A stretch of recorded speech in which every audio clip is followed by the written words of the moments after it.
বাংলাদেশের সর্ববৃহত্তম রাজনৈতিক দল এবং প্রায় শতকরা ৮২% মানুষের যে নেত্রীর উপর আস্থা এবং বিশ্বাস, সেই নেত্রী প্রধানমন্ত্রী এবং সাংবিধানিক প্রধানমন্ত্রী শেখ হাসিনা পদত্যাগ দেখাতে ব্যর্থ হওয়া এই সরকার সেই জনগণের নেত্রী প্রধানমন্ত্রী শেখ হাসিনাকে পাশ কাটিয়ে বৃহত্তম রাজনৈতিক দল, যে দলটির উপর প্রায় ৬৯% মানুষের সমর্থন রয়েছে, মুক্তিযুদ্ধে নেতৃত্ব দানকারী দল এবং মুখ থুবড়ে পড়া যে বাংলাদেশ, সে বাংলাদেশকে উন্নয়নের রোল মডেলে শেখ হাসিনার নেতৃত্বে পরিণত করা একটি দল, সেই দলটিকে নির্বাচনের বাইরে রেখে যারা চিন্তা করেন যে বাংলাদেশে একটি নির্বাচন খেলা খেলবেন, এই খেলা খেলতে দেওয়া হবে না। এই খেলা তাদেরকে খেলতে দেওয়া হবে না। কেন হবে না আমি আপনাকে বলছি। ডক্টর ইউনূস সাহেব খালেদা জিয়ার কাছে গিয়ে জিজ্ঞাসা করা উচিত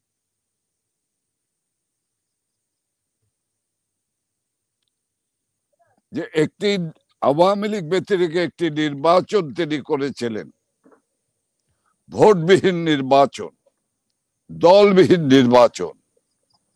সেই আওয়ামী লীগ বিহীন নির্বাচনটি করে তিনি মাত্র ১৫ দিন টিকতে পেরেছিলেন। আমরা ১৫ দিনের পরে ১৬ দিন কিন্তু তাকে থাকতে দেইনি, বাংলার জনগণ দেয়নি। আওয়ামী লীগের প্রেসিডিয়াম মেম্বার জাহাঙ্গীর কবির নানক। জনাব নানক, আপনাকে স্বাগত জানাচ্ছি। আপনাকে ধন্যবাদ।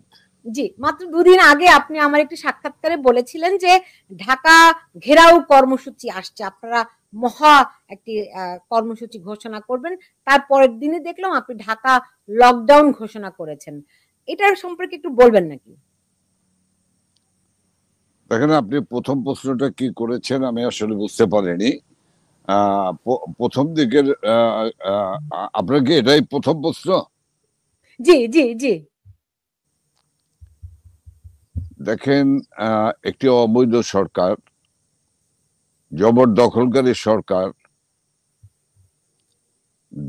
সারা দেশটিতে একটি নৈরাজ্যকর, একটি নরক রাষ্ট্রে পরিণত করেছে। হত্যা, গুম, খুন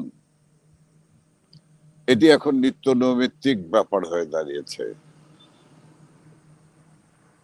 বাড়ির ছাদে মানুষের লাশ পেট কেটে ভুঁড়ি বের করে দেওয়া হয়। নদীতে প্রতিদিন ২, ৪, ৫, ১০, ১৫টা লাশ আসছে। সারা দেশে হত্যা লীলাভূমিতে পরিণত হয়েছে।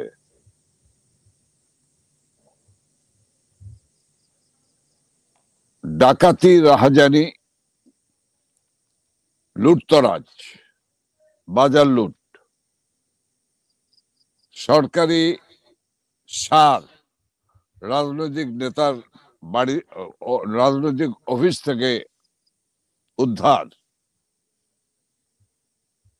ত্রাণের চাল রাজনৈতিক নেতার বাড়ি থেকে উদ্ধার। সর্বোপরি এই সরকার, এই অবৈধ ইউনূস সরকার আওয়ামী লীগ নিধন এবং মুক্তিযুদ্ধের সকল স্মৃতিচিহ্নগুলি নিশ্চিহ্ন করার কাজে ব্যস্ত রয়েছেন। সংস্কার নামে এক খেলায় মত্ত হয়েছেন। আজকে বাংলাদেশের সর্ববৃহত্তম রাজনৈতিক দল এবং প্রায় শতকরা 82% মানুষের যে নেত্রীর উপর আস্থা এবং বিশ্বাস, সেই নেত্রী প্রধানমন্ত্রী এবং সাংবিধানিক প্রধানমন্ত্রী শেখ হাসিনা পদত্যাগ দেখাতে ব্যর্থ হওয়া এই সরকার সেই জনগণের নেত্রী প্রধানমন্ত্রী শেখ হাসিনাকে পাশ কাটিয়ে বৃহত্তম রাজনৈতিক দল, যে দলটির উপর প্রায় 69% মানুষের সমর্থন রয়েছে, মুক্তিযুদ্ধে নেতৃত্ব দানকারী দল এবং মুখ থুবড়ে পড়া যে বাংলাদেশ, সে বাংলাদেশকে উন্নয়নের রোল মডেলের শেখ হাসিনার নেতৃত্বে পরিণত করা একটি দল, সেই দলটিকে নির্বাচনের বাইরে রেখে যারা চিন্তা করেন যে বাংলাদেশে একটি নির্বাচন খেলা খেলবেন, এই খেলা খেলতে দেওয়া হবে না। এই খেলা তাদেরকে খেলতে দেওয়া হবে না। কেন হবে না? আমি আপনাকে বলছি, ডক্টর ইউনূস সাহেব খালেদা জিয়ার কাছে গিয়ে জিজ্ঞাসা করা উচিত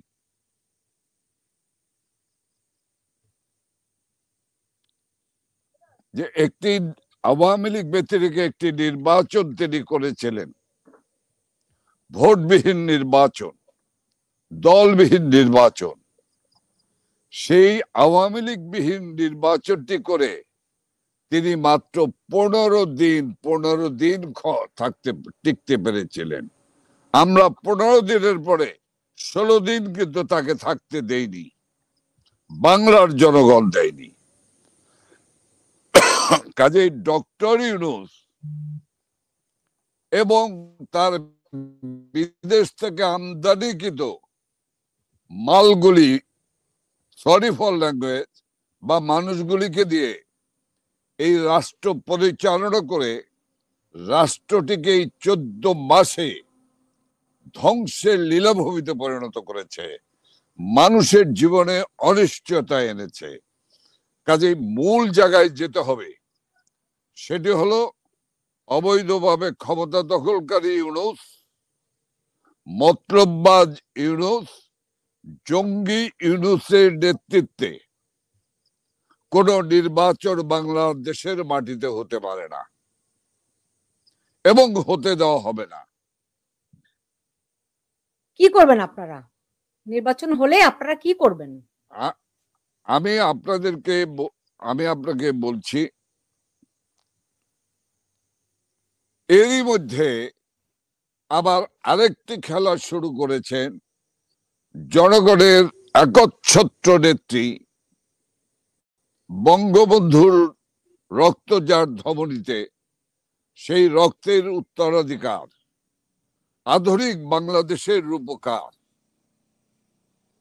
যার উন্নয়নের ছোঁয়ায় সারা বাংলাদেশ নতুন করে সেজেছে, তার বিরুদ্ধে মিথ্যা, বানোয়াট, ভিত্তিহীন, উদ্দেশ্য প্রণোদিত ভাবে তার বিরুদ্ধে অবৈধ সরকারের একটি অবৈধ আইসিটি আদালত একটি মামলার নাটক মঞ্চস্থ করে আগামী 13 তারিখ মামলার দিন ধার্য করেছে চূড়ান্ত, এবং ওই দিন মামলার রায়ের তারিখ ঘোষণা করবে। তার মানে কি? 85% মানুষের হৃদয়ের মণিকোঠায় যিনি, সেই তাকে অন্যায়ভাবে একটি অবৈধ সরকারের অবৈধ আইসিটি আদালত কোন রায় দিয়ে সেই রায় চাপিয়ে দেবে, বাংলার জনগণ মানবে না। সেই কারণেই আমরা আগামী 10, 11, 12 সারা বাংলাদেশের জেলা উপজেলায় প্রতিবাদ এবং বিক্ষোভের ডাক দিয়েছি। আগামী 13 তারিখ সকাল সন্ধ্যা ঢাকা মহানগর, ঢাকা সিটিতে আমরা লকডাউনের আহ্বান জানিয়েছি। আমরা বিশ্বাস করি এই কর্মসূচির তোরে এরপরও যদি চৈতন্য উদয় না হয়, আমরা বলে দিচ্ছি ইউনূস সাহেব এর চেয়ে বড় কোনো পরিস্থিতির মোকাবেলার জন্য আপনাকে প্রস্তুত থাকতে হবে। মনে রাখতে হবে এই দলকে কেউ ধ্বংস করতে পারে নাই, নিশ্চিহ্ন করতে পারে নাই। আমাদের নেত্রী শেখ হাসিনাকে হত্যা করার জন্য 21 বার চেষ্টা করা হয়েছে। সর্বশেষ 2004 সনে যুদ্ধে ব্যবহৃত আর্জেস গ্রেনেড ব্যবহার করে তাকে হত্যার পরিকল্পনা, হত্যার চেষ্টা করা হয়েছিল, কিন্তু রাখে আল্লাহ মারেকে তাকে হত্যা করা যায়নি, তাকে জনগণ থেকে সরিয়ে দেওয়া যায়নি। 2004 সালের 24 আগস্ট এই ফ্যাসিস্ট ইউনূসের নেতৃত্বে, এই জঙ্গি ইউনূসের নেতৃত্বে যে মেডিকুলাস ডিজাইন হয়েছিল আন্তর্জাতিক সাম্রাজ্যবাদের চক্রান্তের সঙ্গে সামিল হয়ে, সেই আন্তর্জাতিক আদালত সেই মামলায় 13 তারিখ রায় ঘোষণা করবে। যে দলকে আইয়ুব খান ধ্বংস করতে পারেনি, যে দলকে জেনারেল ইয়াহিয়া খান নিশ্চিহ্ন করতে পারেনি, যে দলকে জিয়াউর রহমান জেনারেল এরশাদ ধ্বংস করতে পারেনি, যে দলকে 24-এর 5ই আগস্ট সে মাননীয় প্রধানমন্ত্রী শেখ হাসিনা এবং তার ছোট বোন শেখ রেহানাকে হত্যার চূড়ান্ত আঘাত করেছিল, সেখান থেকেও আল্লাহ তাআলা রাব্বুল আলামিন তাদেরকে রক্ষা করেছে।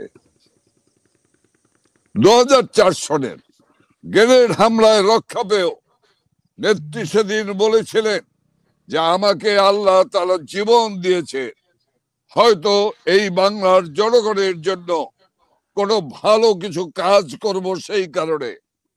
আবার 2024 সনের 5ই আগস্টে তিনি জীবনে রক্ষা পেয়ে আবার বলছেন যে এই বাংলার জনগণের যে আশা আকাঙ্ক্ষা ধ্বংস করে দিয়েছে, আমি আবার নিশ্চয়ই আল্লাহ তাআলা আমাকে বাঁচিয়ে রেখেছে ওই বাংলার জনগণের সেবা করার জন্য, বাংলার জনগণকে এই বিশৃঙ্খলা থেকে শৃঙ্খলায় ফিরিয়ে আনা, এই রাষ্ট্র শান্তি ধ্বংসকারীদের হাত থেকে, এই জঙ্গিবাদের কাছ থেকে বাংলাদেশে আবার একটি শান্তিময়,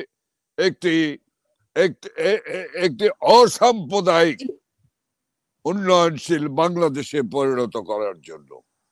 কাজেই সুলতানা রহমান, আমি পরিষ্কার বলতে চাই, গ্রেপ্তারে সমস্ত কারাগারে তিল ধারণের জায়গা নেই। জেলখানায় যারা রয়েছেন তাদেরকে শুনেছি, যারা কারাগার থেকে বেরিয়ে এসেছেন তাদের কাছে শুনেছি যে খাদ্যে বিষ প্রয়োগ করে হত্যা করে যাচ্ছে একের পর এক।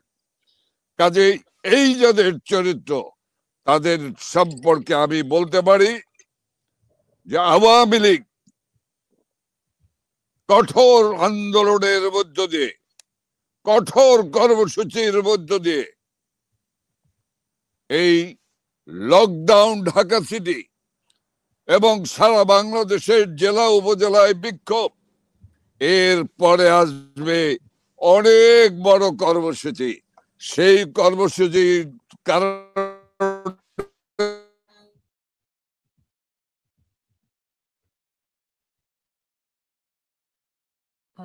জাহাঙ্গীর কবির নানক, আপনার সম্ভবত ইন্টারনেটের সংযোগটি বিচ্ছিন্ন হয়ে গেছে। অনেক দর্শক অনেক প্রশ্ন রেখেছেন।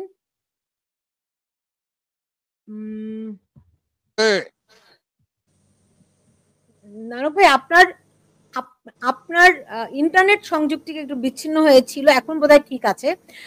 অনেক এখন ঠিক আছে। হ্যাঁ, এখন ঠিক আছে। অনেকে প্রশ্ন করছে, বিশেষ করে আপনাদের নেতা কর্মীরা যারা দেশে অবস্থান করছেন, তাদের অনেকেই আপনার এই লকডাউন কর্মসূচি সম্পর্কে জানে না, কোনো নির্দেশনা পায়নি। আবার 10, 11, 12 এই 3 দিন ডিস্টার্বের কারণে আসলে প্রশ্নটা বুঝতে পারেনি। এখন প্রশ্ন শুনতে পাচ্ছেন? এখন বলেন। জি, আপনি কি এখন আমার কথা শুনতে পান? আমি শুনতে পাচ্ছি। জি, জি, আমার প্রশ্ন হচ্ছে যে 13 তারিখে যে লকডাউন, অনেক কর্মীরা এখানে মন্তব্য করছেন তারা এর সম্পর্কে এখনো কোনো নির্দেশনা পায়নি। তার উপরে আপনি বললেন 10, 11, 12 3 দিন বিক্ষোভ কর্মসূচি রয়েছে পুরো দেশ, সারা দেশে জেলা উপজেলায়। জি, তাহলে কর্মীদেরকে কিভাবে করে নির্দেশনাগুলি দেওয়া হয়েছে, তারা কি ধরনের কর্মসূচিগুলি পালন করবে, যদি একটু বিস্তারিত করে বলতেন। দেখেন, আসলে আমি গতকালকেও একটি মিডিয়ার সাথে কথা বলেছি, সেটি ভাইরাল হয়েছে। আজকে আপনার সঙ্গে কথা বলছি, যে কর্মীরা শুনছেন, আমি তো বাংলাদেশ আওয়ামী লীগের একটি মানুষ, বাংলাদেশ আওয়ামী লীগের একজন দায়িত্বশীল মানুষ। আমি আমার নেত্রীর নির্দেশের বাইরে তো আমি কোনো একটি কথাও বলছি না। কাজেই যারা আমার এই আপনার এই অনুষ্ঠান শুনছেন, তাদেরকে মনে রাখতে হবে এটাই হলো নির্দেশনা, এই নির্দেশনার উপরে প্রস্তুত থাকতে হবে। কাজেই আজকেও নেত্রীর 63 নম্বর জেল হত্যা দিবসে বাংলাদেশ আওয়ামী লীগের পেজে, বিডিএল পেজে পরিষ্কার বলেছেন কর্মসূচিগুলি সফল করতে হবে, রাস্তায় নামতে হবে, যার যা কিছু আছে তাই নিয়ে ঝাঁপিয়ে পড়তে হবে। আর কি নির্দেশনা? জি, ধরেন আপনার একদিকে পুলিশ তাদেরকে ধরপাকড় করছে, সেনাবাহিনীও খুব মারমুখো হয়ে আছে, সবকিছু মিলিয়ে তারা তো এক ধরনের নিরাপত্তাহীনতায় ভুগছে। দেখুন, আসলে তো এই ধরনের পরিস্থিতি আওয়ামী লীগ এই প্রথম মোকাবেলা করছে না। আওয়ামী লীগ বহুভাবে মোকাবেলা করেছে। আপনাকে মনে রাখতে হবে, কোন দুর্বল চিত্তের মানুষ কিন্তু বিষয়গুলি বুঝবে না। একটি রাজনৈতিক যুদ্ধ কিন্তু চলছে, একটি আদর্শিক যুদ্ধ কিন্তু চলছে। বাংলাদেশ আওয়ামী লীগ একটি আদর্শিক রাজনৈতিক দল, সেই আদর্শিক যুদ্ধ চলছে। সেই যুদ্ধটা কি? সেই যুদ্ধটা হলো মুক্তিযুদ্ধের সপক্ষে একটি পক্ষ, আর একটি হলো মুক্তিযুদ্ধ বিরোধী শক্তি আর একটা পক্ষ। কাজে এই লড়াই এমন একটি পর্যায়ে এসেছে, এটি কিন্তু 71-এর চেয়েও একটি শক্ত লড়াই, শক্ত যুদ্ধ। কাজে আমাদের নেতা কর্মীদেরকে বুঝতে হবে, আমাদেরকে লড়াই ছাড়া আমাদের কোনো পথ নেই। এবং আমরা জানি সারা বাংলাদেশে লক্ষ লক্ষ নেতা কর্মী অর্ধাহারি অনাহারি দিন কাটাচ্ছে, কারাগারের অভ্যন্তরে মানবতার জীবন যাপন করছে। সন্তান মারা গেলে, অসুস্থ হলে দেখতে যেতে পারে না, দেখতে গেলে গ্রেপ্তার করে। মা মৃত্যুবরণ করলে জানাজা পড়তে পারে না, এক কবরে এক মুঠ মাটি দিতে পারে না। সেই বাংলাদেশে লড়াই ছাড়া, এই জঙ্গি সরকারকে উৎখাত করা ছাড়া আর কি পথ আছে? আর কত অপেক্ষা?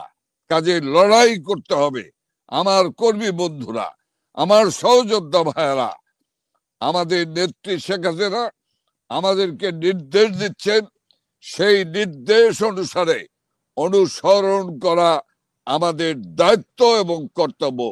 সেই পবিত্র দায়িত্বটি প্রতিটি মানুষের পালন করতে হবে। এটি আমার আবেদন আপনাদের কাছে। বুঝতে পেরেছি। এমনিতে যারা ধরপাকড়ের শিকার হয়েছে, জেলখানায় যাদেরকে নেওয়া হয়েছে, আপনাদের আইনি সহায়তা কি আছে তাদের জন্য? দেখেন, আইনি সহায়তা আমাদের আইনজ্ঞরা রয়েছেন, কিন্তু দেখেন সেই বিচারালয় কি আমাদের আইনজীবীদের কাজ করতে দেয়? সেখানেও মব সন্ত্রাস করে। আমাদের আইনজীবীদের 165 জন আইনজীবীকে গ্রেপ্তার করেছিল। কাজেই একটি একটি ভিন্ন প্রতিকূল পরিস্থিতি মোকাবেলা করে এগুতে হচ্ছে। আমার বন্ধুদের উদ্দেশ্যে আপনার মাধ্যমে বলবো, আমার সহযোদ্ধা ভাইদেরকে আমি আপনাদেরকে বলবো যে আমার ভাইয়েরা, এর ত্যাগ তৃণমূল পর্যায়ে আপনারা যে ত্যাগ তিতিক্ষা করছেন, এই ত্যাগ তিতিক্ষার কারণেই আমাদের প্রিয় নেত্রী মাননীয় প্রধানমন্ত্রী শেখ হাসিনা তৃণমূল পর্যায়ে কথা বলেছেন, কথা বলছেন, তিনি খোঁজ খবর রাখছেন, ওই এলাকার অন্যান্য নেতৃবৃন্দ খোঁজ খবর রাখছেন। আমাদের মাননীয় সংসদ সদস্য তারা যতটুকু পারছে সহযোগিতা করছে। অনেক অনেক অনেকে অনেক ব্যাপারেই সহযোগিতা করছে। আমার মনে হয় হতাশ বা নিরাশ হবার কোনো সুযোগ নেই। জি, এমনিতে আপনি নিশ্চয়ই দেখেছেন যে বিএনপি তাদের একটি নির্বাচনের প্রার্থীদের তালিকা প্রকাশ করেছে আজকে। নির্বাচনের জন্য তারা তো মোটামুটি প্রস্তুতি নিচ্ছে। তো আপনারা কিভাবে করে দেখছেন তাদের এই প্রস্তুতি? তাদের কি স্বপ্ন, বিএনপির স্বপ্ন কি পূরণ হবে? দেখেন, আমি আগেই কিন্তু বলেছি যে বেগম খালেদা জিয়াকে জিজ্ঞাসা করেন, 15 ফেব্রুয়ারি নির্বাচন, 15 দিনের বেশি থাকতে পারেননি।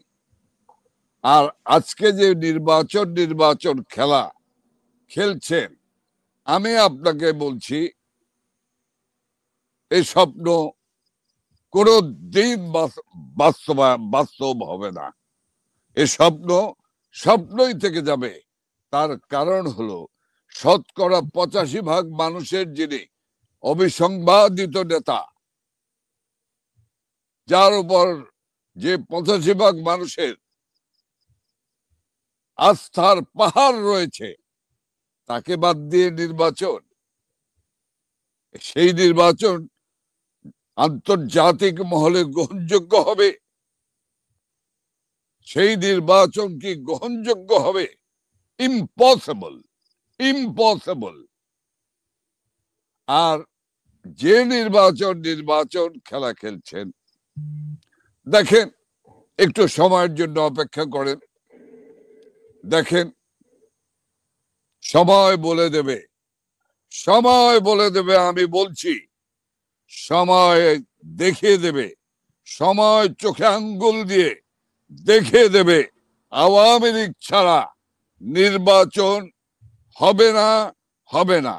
ডক্টর ইউনূসের অধীনে কোন নির্বাচন হবে না, হবে না, হবে না। No Sheikh Hasina, no vote, no Awami League, no vote, no vote, no vote. আমার কথা এতটুকুই।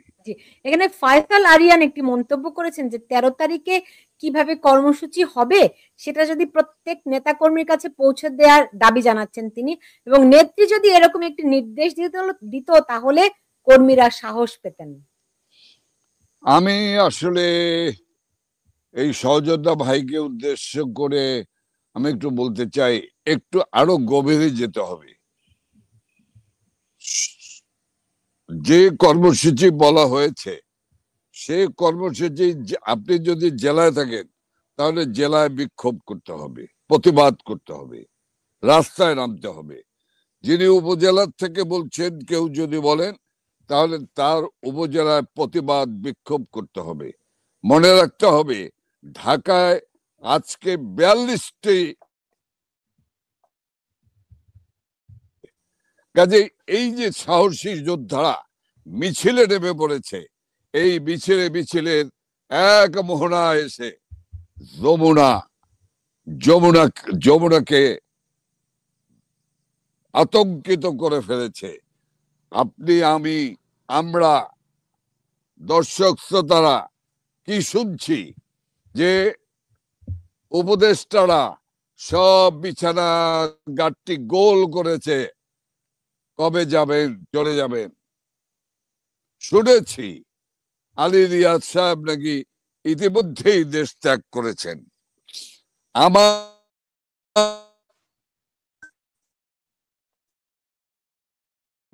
এনসিপি নেতা, সেটি মানুষ সাক্ষী না। আমি তো এনসিপি নেতার নাম আমি উচ্চারণ করব না, ওই কলঙ্কিত নাম আমি উচ্চারণ করব না। আমি শুধু বলবো এনসিপিও বলছে পালাবার আওয়ামী লীগের সহযোগ করছে যাতে করে তারা সেফ এক্সিট পেতে পারে। এ কথা আমার না, এ কথা এনসিপির প্রভাবশালী এক নেতার। কাজেই সব কিছু বুঝে নিতে হবে, সব কিছু বুঝে নিতে হবে। আমরা আমরা দেখছি নির্বাচন আরেকটি কথা আমি ওই রায়ানের ব্যাপারে, আরিয়ানের কারণে বলছি। সেটা হলো রাজনীতিতে দুটো দিক আছে, আন্দোলনের দুটো দিক আছে। কখনো আন্দোলন মার্ক টাইমে রাখতে হয়, কখনো আন্দোলন যোদ্ধাদের কখনো ফরওয়ার্ড মার্চ করতে হয়, কখনো কুইক মার্চ করতে হয়, কখনো ডাবল মার্চ করতে হয়, আবার কোথাও গিয়ে আবার লেফট রাইট করে মার্ক টাইমে রাখতে হয়। আবার যুদ্ধের কৌশল আছে। যুদ্ধের কৌশল যদি শত্রুপক্ষ প্রতিপক্ষ জেনে ফেলে তাহলে সেই যুদ্ধে পরাজয় থাকে অবশ্যম্ভাবী। কাজেই আমাদের কিছু থাকবে জাহেরে, কিছু থাকবে বাতেরে। জাহেরে যেগুলো বলা সম্ভব সেগুলোই বলছি, বাতেনের কথা বলা যাবে না, দেখা যাবে বাস্তবে। Thank you. জি, বুঝতে পেরেছি। আপনারা আপনারা বিভিন্ন আন্তর্জাতিক সংস্থার কাছে চিঠি পাঠাচ্ছেন, বিশেষ করে জাতিসংঘের বিভিন্ন জায়গায়, যাতে করে এই নির্বাচন না হয়, আওয়ামী লীগকে বাদ দিয়ে যাতে নির্বাচন না হয়। এই ব্যাপারে একটু বিস্তারিত যদি বলতেন, আপনারা কিরকম সাড়া পেয়েছেন সেখান থেকে? দেখেন, আওয়ামী লীগকে ছাড়া তো নির্বাচন আন্তর্জাতিক মহলই করবে না, তারা এর বিপক্ষে। নিশ্চয়ই দেখেছেন কূটনীতিক পাড়া থেকে দৌড়দৌড়ি শুরু হয়ে গেছে, তাদের মুভমেন্ট শুরু হয়ে গিয়েছে। এত সহজ, কত ধানে কত চাল দেখতে পাবেন ইনশাল্লাহ। আজকে বাংলাদেশে যারা যে দল নেতৃত্ব দিচ্ছে, আপনি বলেন সুলতানা রহমান, এদের কোনো আন্তর্জাতিক ক্ষেত্রে কোনো তারা কোনো ফ্যাক্টর তারা জানে? ইন্টারন্যাশনাল রিলেশনশিপ জানে না। তারা কি বাংলাদেশের গ্রামগঞ্জ চেনে না। তারা বাজেট সম্পর্কে কোনো ধারণা আছে? না, নাই। কাজেই একজন মানুষ শুধু এই বাংলাদেশের গ্রামগঞ্জ, হাট, মাঠ, ঘাট সব চেনেছেন। দেশ পরিচালনার যে অভিজ্ঞতা, বিশাল অভিজ্ঞতা অর্জন করেছে, তার পক্ষেই সম্ভব এই ধ্বংস হওয়া অর্থনীতি, এই ধ্বংস হওয়া শিক্ষা ব্যবস্থা, এই ধ্বংস হওয়া পুলিশ ব্যবস্থাকে, এই ধ্বংস হওয়া সিভিল প্রশাসনকে, সব কিছু মিলিয়ে দেশকে একটি শৃঙ্খলায় ফিরিয়ে এনে আবার উন্নয়নের গাড়িতে উঠিয়ে দেওয়া। সেটি সম্ভব একমাত্রই শেখ হাসিনা এবং শেখ হাসিনা। জি, আমি জানি আপনি অনেক ব্যস্ততার মধ্যে রয়েছেন, তবু আরেকটি প্রশ্ন করছি আপনাকে। সেটি হচ্ছে যে আমরা জানি যে এরই মধ্যে ৫ই আগস্টের আগে বিভিন্ন আন্তর্জাতিক দাতা গোষ্ঠী, বিভিন্ন আন্তর্জাতিক সংস্থা থেকে এই আন্দোলনের জন্য অর্থ বরাদ্দ করা হয়েছিল। এই ব্যাপারে কি আপনারা আন্তর্জাতিক অঙ্গনের দৃষ্টি আকর্ষণের চেষ্টা করেছেন? আপনি ৫ই আগস্টের আন্দোলনের পিছনের কথা বলছেন? জি। আমি আপনাকে বলতে চাই, তার প্রথম স্বীকার করতে হবে আমাকে যে আমার নেত্রী শেখ হাসিনা যে কথাগুলি বলেছিলেন, ডক্টর ইউনূস সম্পর্কে সতর্কতা দিয়েছিলেন, তা সত্য। আমাদের নেত্রী শেখ হাসিনা যে কথা বলেছিলেন যে আমার কাছে সাদা চামড়ার লোকেরা এসে সামরিক ঘাঁটি স্থাপনের জন্য জায়গা চায়, নৌ ঘাঁটি করার জন্য জায়গা চায়, আমি বলেছি আমার ১ ইঞ্চি জায়গা আমি কাউকে দেব না। এবং আমি বলেছি যে তাতে যদি আমি ক্ষমতায় নাও থাকতে পারি তাতেও আমার কোনো আপত্তি অসুবিধা নেই, আনকোট। তাহলে নেত্রী সে কথাগুলি বলেছেন। নেত্রী বলেছিলেন যে একটি আন্তর্জাতিক মহল শত শত হাজার কোটি টাকা আমাকে উৎখাত করার জন্য এখানে বিনিয়োগ করছে,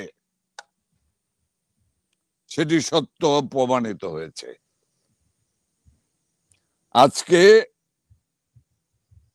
অনেক জায়গা থেকেই বলছে যে সরকার উৎখাতে এই অর্থায়ন আর আমরা করব না এবং করব না। কাজেই শাক দিয়ে মাছ ঢাকা যেমন যায় না, ঠিক তেমনি ভাবে সবকিছু আলোর মতো বেরিয়ে আসবে, শুধু অপেক্ষা করতে হবে সময়ের জন্য।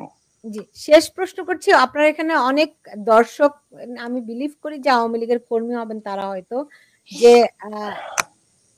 তারা বলছে যে তারা যে মাঠে নামবেন, কেন্দ্রীয় নেতাদের কবে তারা সহযোগী হিসেবে পাবেন, কবে সরাসরি তাদের নেতৃত্ব পাবেন?